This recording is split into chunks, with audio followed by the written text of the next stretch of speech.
Good morning, brothers and sisters. I'm happy to see you here.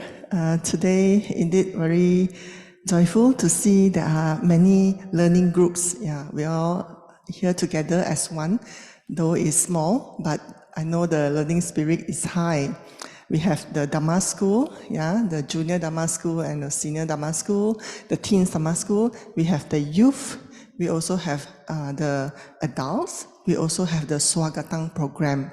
Swagatang program is a series of talk, and it's a course that introduce basic Buddhism and also introduce Nalanda to devotees that frequently come to Nalanda.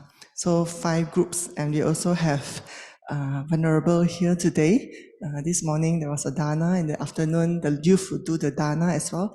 So it's a very wholesome morning that allow us to do dana sila bhavana. We have done it early in the morning, before 10 o'clock you have done complete check.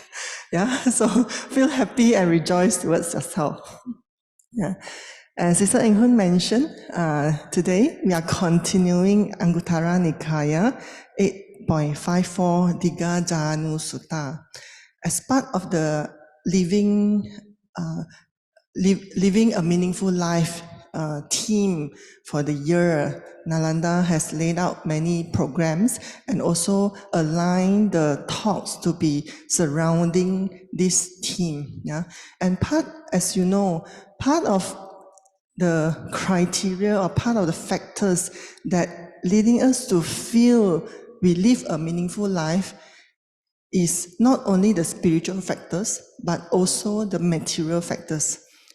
To lay people, the Buddha never say, forget about your lay life, forget about your duties. But the Buddha give many advices to the lay people on how can we achieve welfare, how can we achieve happiness. At the same time, the Buddha said, this is not enough. This is not sufficient. It can give you a good life, but perhaps it may not be a purposeful life or meaningful life. So the Buddha further explained how can one live a purposeful, meaningful and virtuous life. So today we will cover the other 2 parts. After last 2 weeks, last 3 weeks, actually, the covering was actually on the how to gain wealth, how to have that diligence. And the second one, once you have gained something, not only wealth, your knowledge as well, your property, your whatever things that you have gained, we need to protect it. How do we maintain it? Happiness is also the same. Good family is also the same. After we gain it, how do we protect it? How do we maintain it? And the welfare of many, the welfare of lay people actually is also one of the reason, why the Buddha preached the Dhamma out of compassion, and the Buddha asked the disciples to go and teach the Dhamma. As you know, when the Buddha met the 60 disciples, this is what the Buddha said. After the ordination, he said, go your ways, charaka bhikkhave, charikang, bahu jana hitaya. You go forth. Why? It's for the welfare of many. And the many here include all of us here. Not only for the monk, not only for themselves, but for many lay and also the Sangha disciples, the monastic Sangha disciples, and for the benefit of many, out of compassion for the world. And he also said, let not one go into the same direction. Why? See, Buddha very clever, maximize the impact. If 2 go to the same direction, you miss one direction, and that one direction you could be able to meet many people, many encounters. And we should, then the Buddha said that teach the Dhamma that is beneficial in the beginning, beneficial in the middle, and beneficial in the end. Absolutely complete and totally pure. So in this way, we can see the Buddha is very confident, that the Dhamma is beneficial to all, and it is complete, and it leads to the purity, it leads to benefits of all as an outcome. So that's why this actually give a lot of faith. When I read this, I usually start to like, wow, become very inspired already. Because why? The Buddha is so confident about not only the beginning, not only about like his experience in discovering the Dhamma, but the process as well, the method and the approach that he used as well. At the same time, he is like confident of the outcome. Wow, so guaranteed. You buy insurance also not guaranteed until like that, right? Yeah, so guaranteed, and that really inspires us. So for us who look for welfare and happiness, where else should we go for? Definitely go to the Dhamma. So just a little bit about this background of this sutta for the benefit of those who didn't hear the earlier version, right? Now, this talk was actually given by Buddha to Dighajanu. Dighajanu is from Korean country. Digha means long, Janu means knee. Why he was called long knee, I don't know, maybe he's very tall. I thought also, yeah? And sometimes this sutta is also called Vagyapaja Sutta. Why? Vagyapaja is his surname. Dighajanu is his nickname, so-called, yeah? So the Buddha is very courteous and refined. When he addressed someone, he usually addressed by the surname, yeah? So then, and this Dighajanu was a very rich merchant, yeah, very rich. Like who in the modern society? Ananda Krishnan. Yeah, someone rich in that era, yeah. So he was actually enjoying all the sensual pleasure and have all the business and would never think about wanting to renounce. This is very obvious in his words.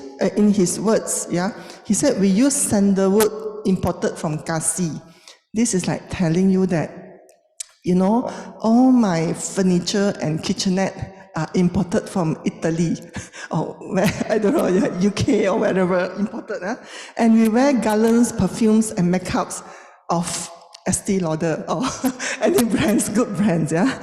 And we accept gold and money, meaning to say, because the renunciant do not accept gold and money at that point of time. So we accept gold and money means that we use money, we trade money, and we use it, and we are a lay people, yeah. So he asked the Buddha to teach what are the things that condition the welfare and happiness of the layman in this present life and in future lives. Quite wise, huh? Ask for this life and next life. Yeah? And then the Buddha explained, tiger's path. If you read the sutta that Sister Santi shared with you on the first week, you could see that there is a note that said this sutta was actually shared in the place called Tiger's Path. This is because,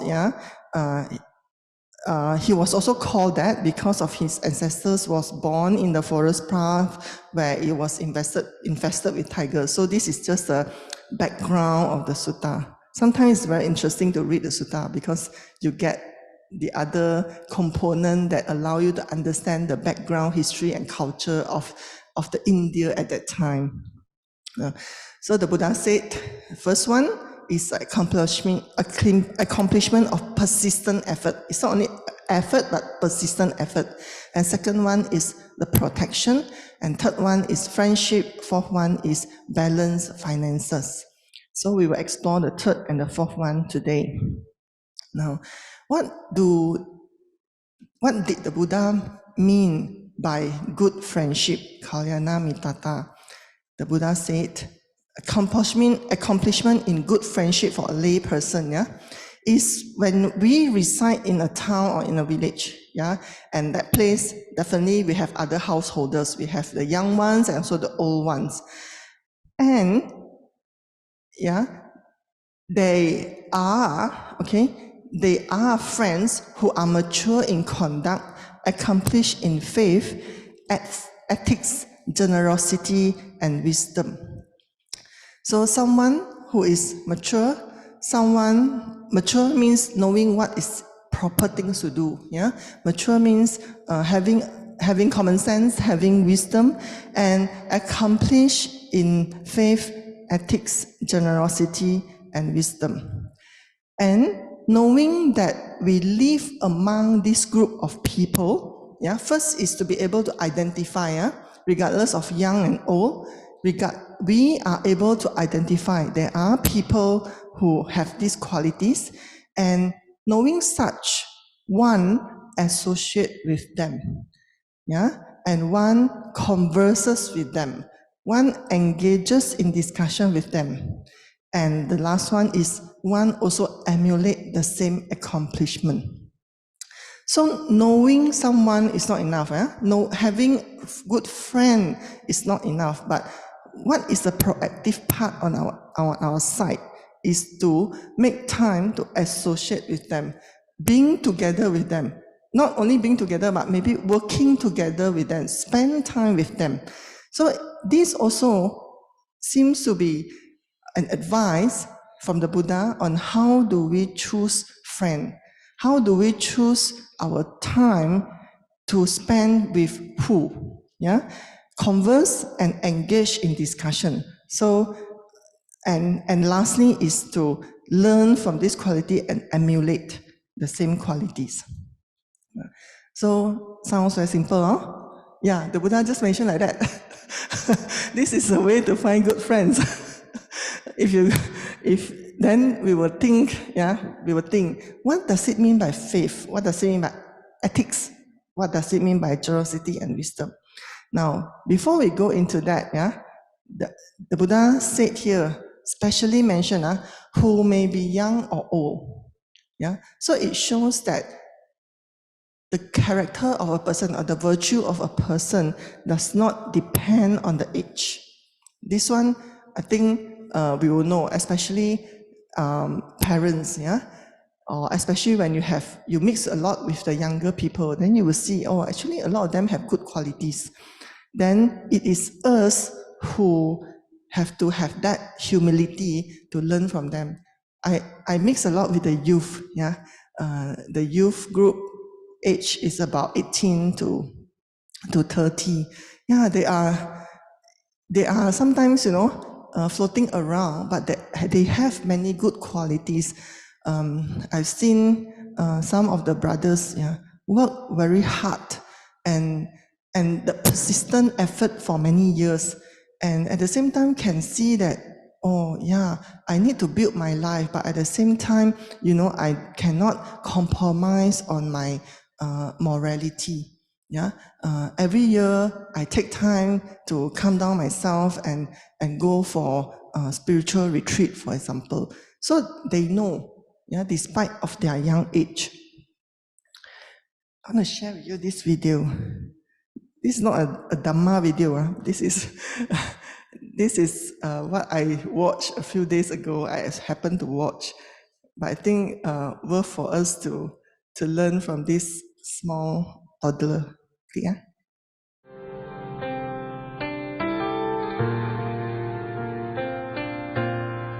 Why am I standing here, holding on to all my fears, just waiting on something more?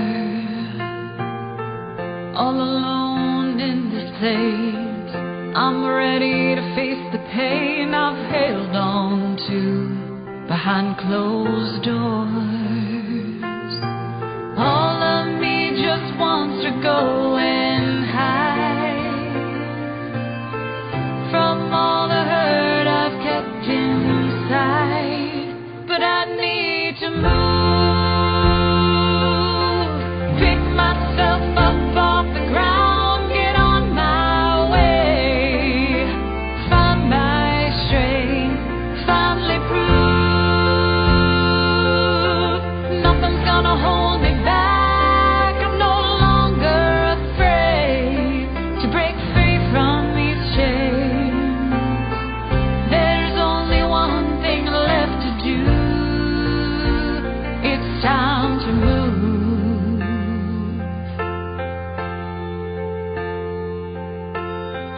I want to run and hide from the hurt I feel inside that keeps me from letting go. But there's something calling me that wants to set me free and teach me what I need to know. It's there, I know I'll find my peace. Everything that I was meant to be, I need to move. Pick myself up off the ground, get on my way, find my strength, finally prove that nothing's gonna hold me back. I'm no longer afraid to break free from these chains. There's only one thing left to do. It's time to move.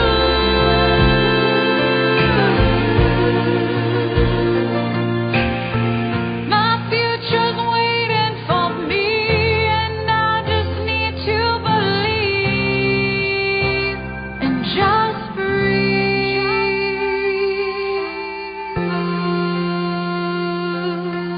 Pick myself up off the ground, get on my way, find my strength, finally prove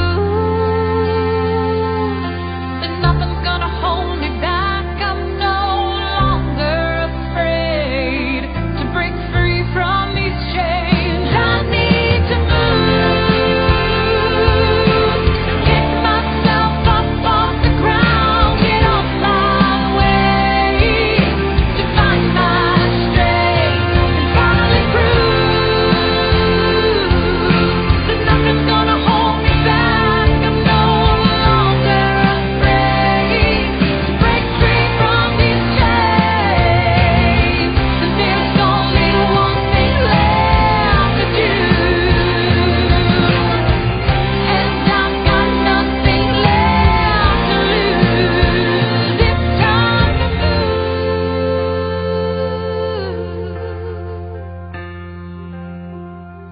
I'm done just sitting here, holding on to all my fears. I'm moving on to something more.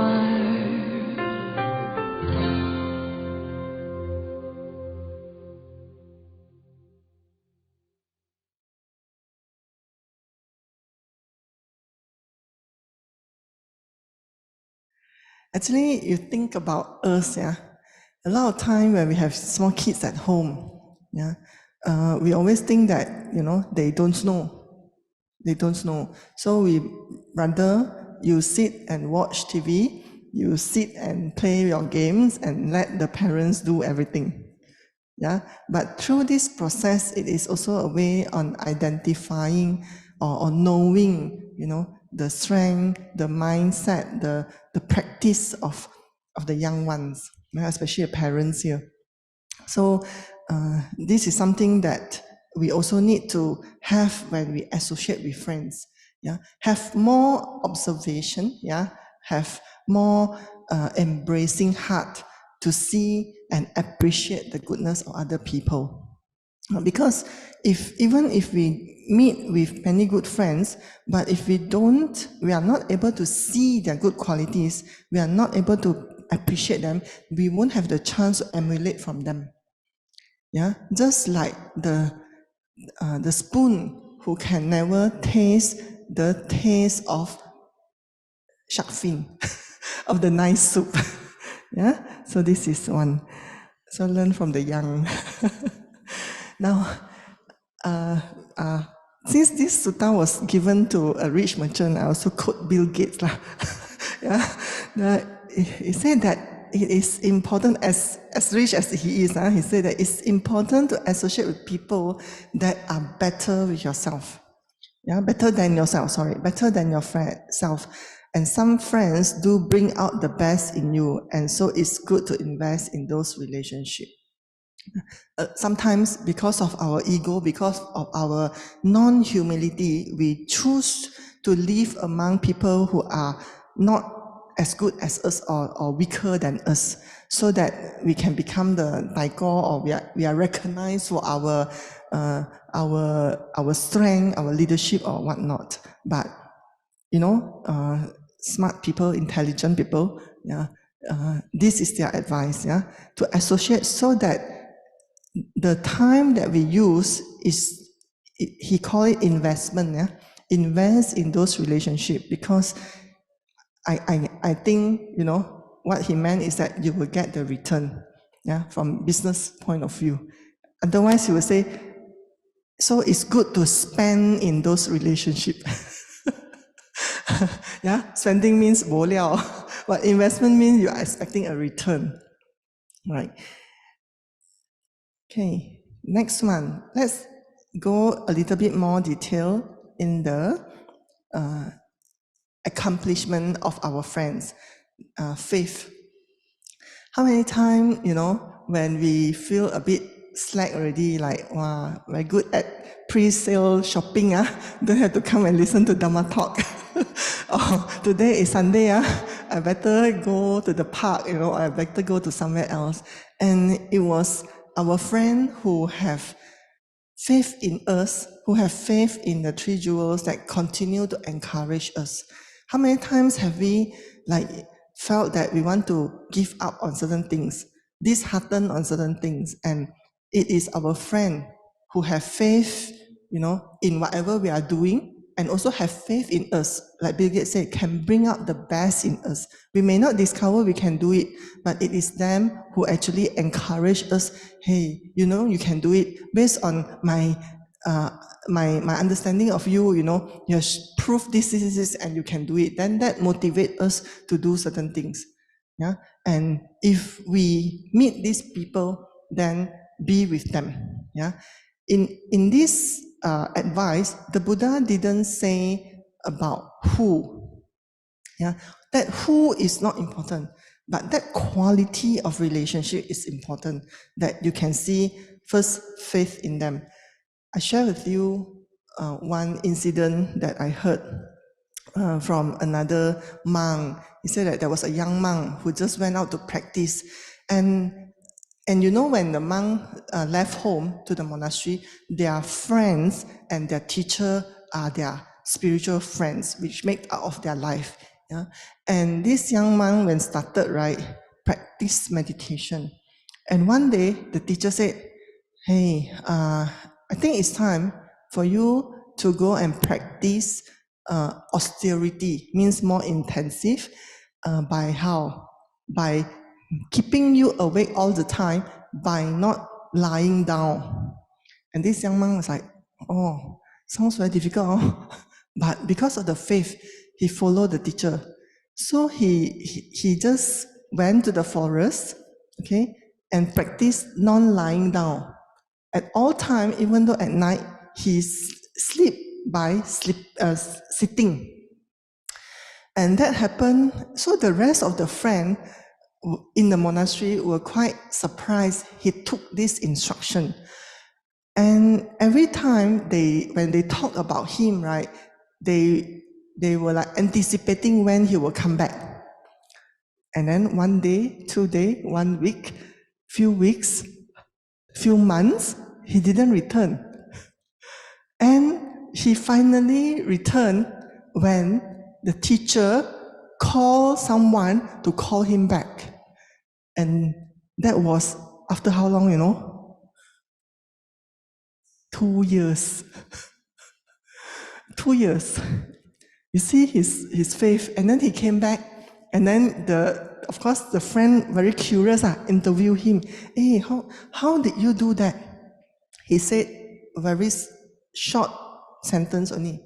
Because I have faith towards my teacher. I may not be able to see my ability, but my teacher will bring out the best in me.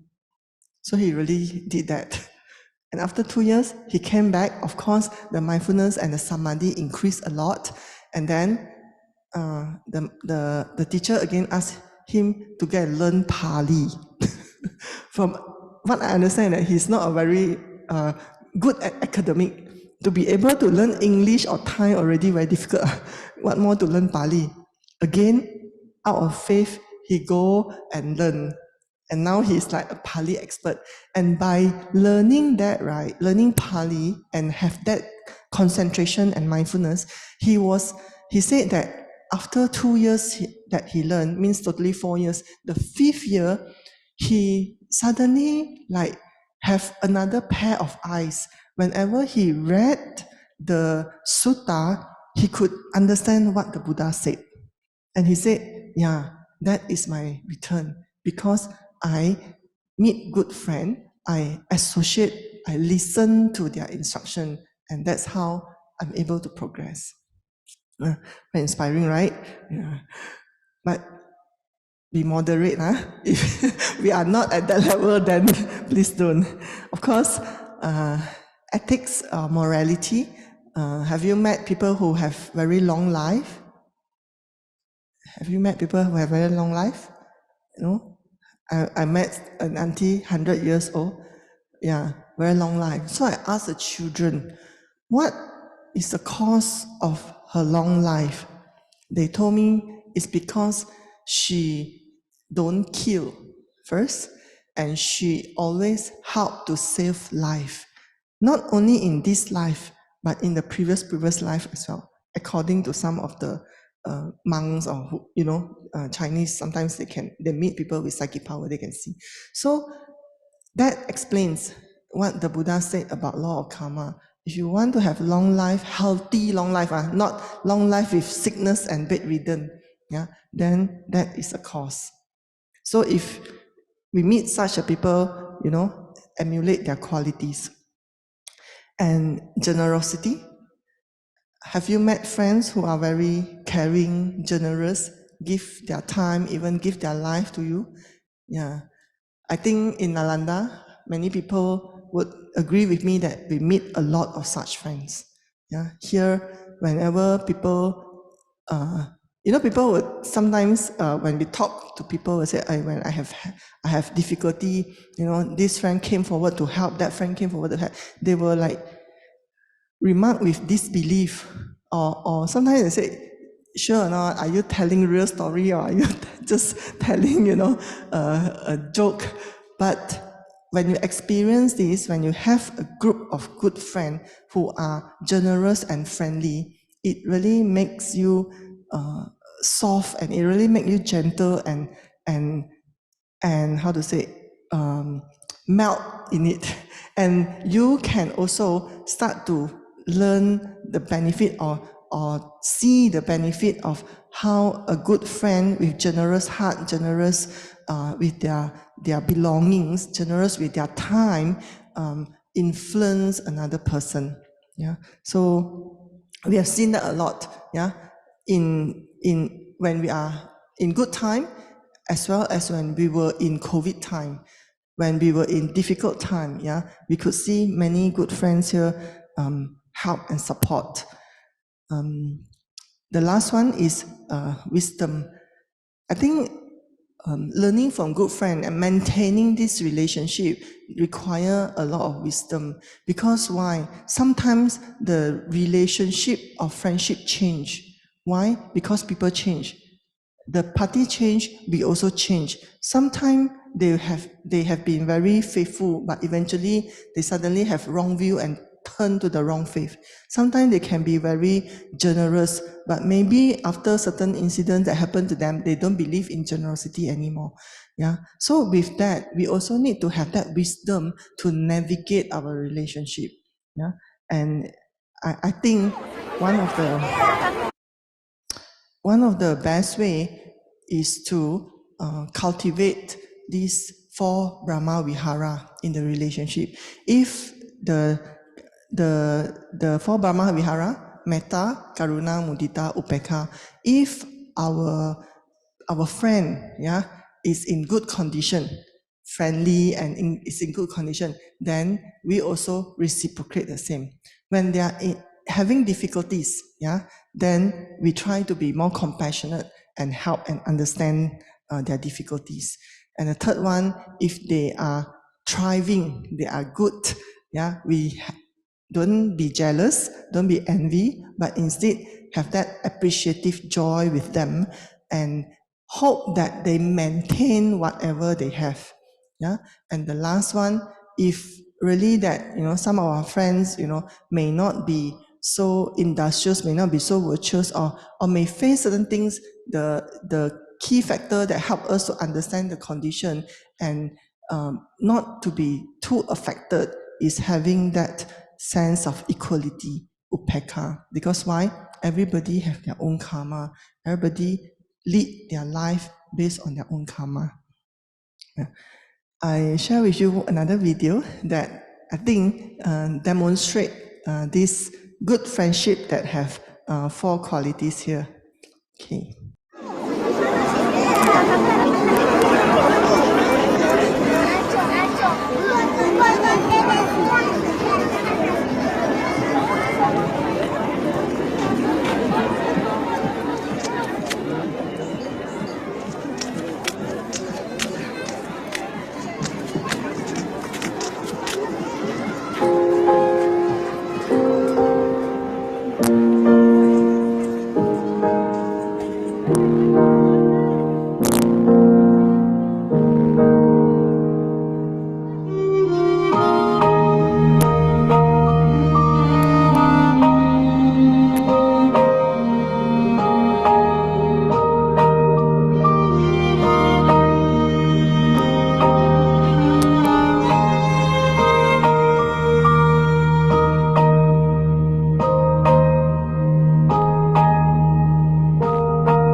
Right? A smile of friendship that developed through ethics, moral ethics. I think, you see how tempted he was to take the shoe. Yeah? And that generosity, that wisdom of that boy, that, sharing is better than one of us have each pair of shoe, because that doesn't serve the purpose. Yeah? And that little giving, from friendship, and most importantly, bring joy to other people, right? Okay, talk about 4 Brahma Viharas. Now, let's move on to balanced finances, accomplishment of balanced finances. What does the Buddha say about money? Yeah. When a gentleman or gentlewoman, knowing his income and expenditure, okay, first is knowing, means that we are not neglecting, we are very careful in knowing or identifying our income and also our spending. Balance his finance, being neither too extravagant or not too frugal. And he always think, in this way, I will maintain my income to exceed my expenditure. And this is a persistent thought that he could have, and not the reverse. And he continued to do that. That is called balanced finances. Yeah. The Buddha gives a simile. It is like someone who hold the scale. Yeah. Keep looking at and be careful about whether it is low or high, and by how much. So can you see that it is a persistent effort to ensuring what we earn is more than what we spend. This is an article I got from the news. It's widespread in the internet in the month of January. Yeah, if you have read this report and survey done by a university, it shows that Malaysia, about 3/4 of Malaysian youth are in debt. Yeah, sound a bit scary, right? But okay, don't look at surface. We dwell into more. Yeah, why are they in debt? We know that they go for education, they take loan. Okay, that makes sense, right? Because that can consider is a good debt. Yeah, because you invest in your future, and in the future you get a job, hopefully it could return that. Let's look at why they are in debt. I make it in, I frame it out. According to the findings, the growth in the cost of living and insufficient saving are the primary causes of their financial constraint. Yeah, that definitely means your expenditure is more than your earning, and the reason is cost of living and not enough saving when you meet with certain circumstances that require you to fork out a big sum, for example. While a change in lifestyle is the third primary cause of financial constraint. This is something quite worrying. Yeah, a change in lifestyle. Because why? Lifestyle is something that we choose. What kind of clothes do you want to wear is your choice. Yeah, we talk about cost of living. Yeah, it's inflation. It's the macro economy that affect the cost of living. With that also, you can choose where you want to live. For example, which area and what kind of accommodation you want to choose. Yeah. And insufficient savings when you are young, definitely your income level is lower, so you may not have sufficient saving in case, for example, when your parents need medical bill or whatever, that is sudden. Yeah, but I think more worrying is a change of lifestyle. Yeah, the lifestyle that we embrace shows that more and more people don't have the wisdom to measure how much they are earning that will compensate, that will commemorate with their lifestyle that they choose. Yeah, and this is not only in Malaysia but also in the overall. It's a global issue. US, it was even worse, right? And there were so many reports that written by economists say that is good, yeah. If a country has that, or personally, if you have that, it is good at certain optimum level. But after that, the country debt, for example, will not make a country progress, but digress. Yeah, because whatever that you earn, you have to pay the excessive interest rate that you own the lender. Okay, so the Buddha also give this example, very ancient example. Do you know a fig? In India, there are a lot of fig, a kind of fruit, yeah? And there is this kind of bird that their specialty is to eat fig. So they call it fig eater. And fig to the community is considered a luxurious, is a delicacy. Yeah. So the Buddha give the example, if a person who has little income but very luxurious lifestyle, it is like he is like eating his wealth like a fig eater. Yeah, you are actually just a normal bird, but you go to every tree and eat all the fig every day, eat delicacy every day. And if you have money, yeah, but you don't really have the wisdom to spend, to bring value to your life, you are like what? We are like who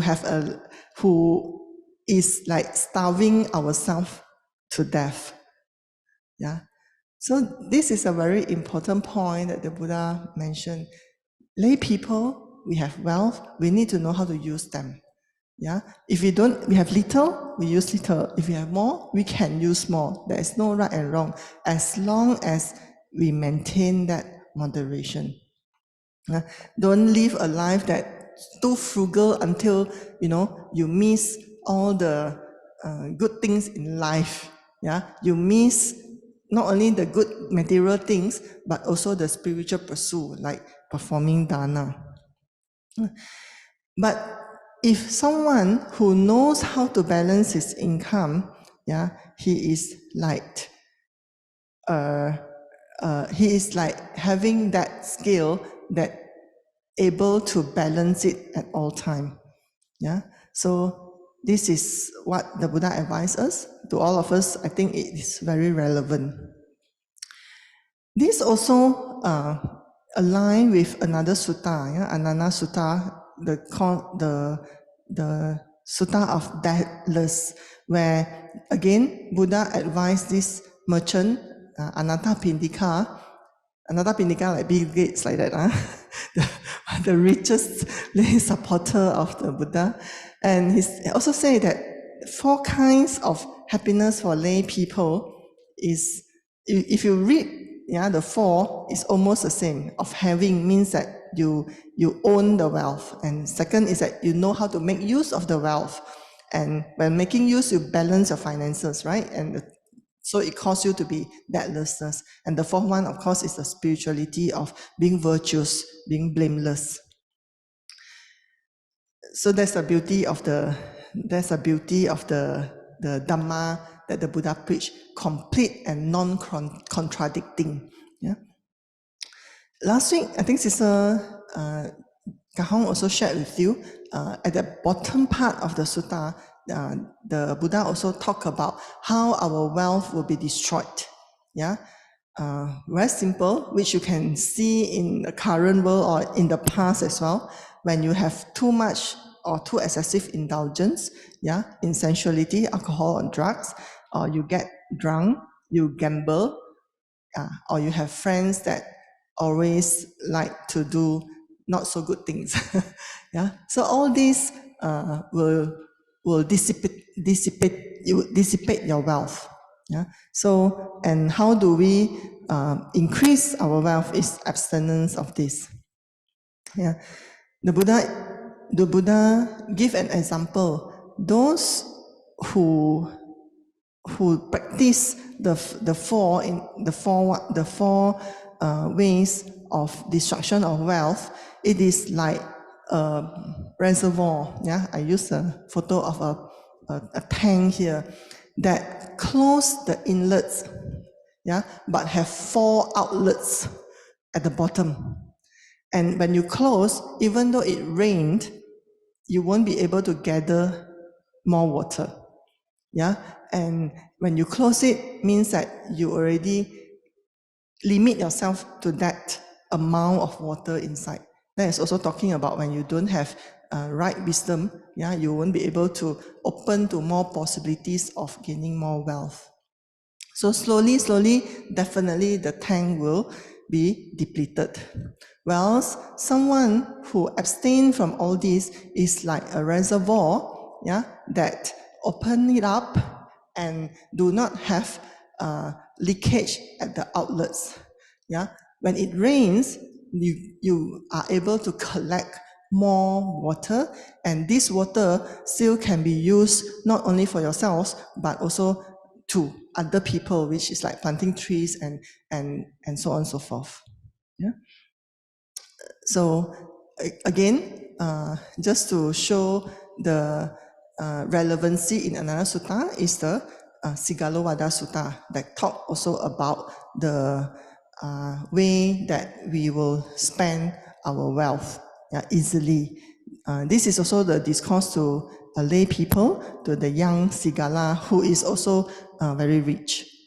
Yeah, so you can, if you have many rich friends, can go and share with them this sutta.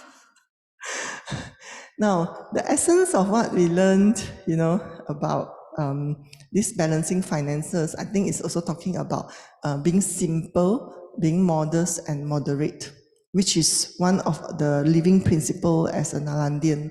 Yeah, we embrace a life of simplicity, modesty, and moderation. Simplicity is something that, when it is straight, you don't have to curve around. Yeah, don't make things complicated. Don't make our life so complicated. And in a simple word, it's also back to basic. Yeah, with now the world has evolved. Yeah, and people are very creative. They create a lot of things. Yeah, some of the things may not be necessary in our life. Some of the things are very useful. For example, just shared with some of the youth about apps. Certain apps are very, very useful. You used to trace certain things, used to do business analysis and all those things. Please go and learn. Yeah, tap on the advance of the technology, but there are certain things which is not needed. You can live without it. So the way to live without it is don't touch that thing for a week. See whether you still survive. If you still survive, means that that is not your basic necessities. Yeah, test yourself, and there's no hard and fast rule. It's just whatever that is suitable for you. Yeah? So that with that we will know what is needed, what is not needed, and we can retain our simplicity in life. Yeah? Because if we want to carry everything, our life will be very stressful. You in your phone lah. If you load all the apps that load inside it, sure hang very fast, right? Yeah, that happened to our mind as well. Now, second part is about modesty. Yeah, nowadays people, I think too many population in the world, people want to be outstanding or people want to show themselves. And I read this article very interestingly from a fashion magazine. It says, the title is Modesty Never Goes Out of Style. Wow, we always thought that fashion magazine always talk about style, right? You want to have a very different outfit and all those things. Then this author said about, actually, when you say style, that is a way to be stylish yet modest. Yeah, modesty means that we are restrained. Okay, we are moderate in our appearance, in our action, and in our character. Yeah, and he also said that when we choose outfit, we can actually choose simplicity and self-respect. You don't have to wear very little clothes to show that you are very special, or to show that you are standing out above other people, or have that vanity. Yeah, but he encouraged that fashion is just or clothing is something very simple. And when we can be very simple and modest in our clothing, for example, we can focus on what truly matters in our lives. Yeah, when you don't spend too much time choosing your clothes, have to shop 3 shopping complex to get a piece of clothes, then you can focus on what matters, your relationship, your personal growth, and etc. So this can also make our life simpler. That's why here we say all white, very simple, right? Very easy to get. Right. The third one is moderation. Yeah, this is a part that the Buddha mentioned a lot, and people also quote the middle path. Yeah, this is about doing something not beyond the limit. Yeah, not only in our study, in our work, yeah, in our housework, whatever that we do, not excessive. In the Dhammacakkappavattana Sutta, the Buddha talked about avoiding 2 extremes. Many people talk about middle path, and they say the middle path means that if you have the one to eat 2 chicken, and then the doctor say that you have to control your cholesterol, you only can eat 1 chicken, then you choose in between. It's not like that. Okay? The middle path is that having that understanding what is not excessive for you, and what is not excessive for you is not what is not excessive for me, right? So having that wisdom to differentiate. And when the Buddha said avoid 2 extremes, right, it's an extreme of indulgence in sensual pleasure and self-mortification, self-torturing. So as long as you don't fall into this, which actually is a cause of suffering, not only physically but mentally, that cause you to suffer, then you can actually have the discernment to choose what is best in between. Yeah, and do not also impose to other people about what moderation means. Yeah, so like balance, it is very individual. Choose something like the putting up the stones, right? Every stone have different sizes, is unique. Different sizes, different weight. Yeah, one person may need to use 6 stones to build up what do we call it? A tower, yeah, a small tower like that. But we got to know ourselves. Maybe we are 1 big stone, so 3 stones we can be stabilized already. Maybe we are a very small stone, so we may need 10 or 15 stones. So do something, or choose something which is effective and sustainable to us. And it will not cause stress, but lead us to the well-being. So that is a spirit of moderation. Wherever in your traveling, yeah, don't say that, wow, now I become Buddhist already, I cannot, whatever I see inwards. I cannot go and travel. I cannot go and enjoy my life. No, go ahead. If you want to go travel, yes, but don't travel, I mean, like from beginning of the year, January until December, then forget about your work, yeah? Then your expenditure exceed your income already. Second is that food, yeah? So that is, I think that's very common. Exercise also. Exercise is very good in nature, but excessive exercise. I just read someone who worked too hard for the body, right? Have to go for heart operation or chest operation, something like that. That is excessive, yeah? And other aspect of your life. So just learn that moderation. Okay, so we learn about these 4 accomplishments. Hopefully it will be helpful for you. The next one, at the second part of the sutta, the Buddha actually talk about how do we have welfare and happiness in future lives. So you have the present life. If you want future life, please make sure you come for the next 4 service Sunday. Yeah?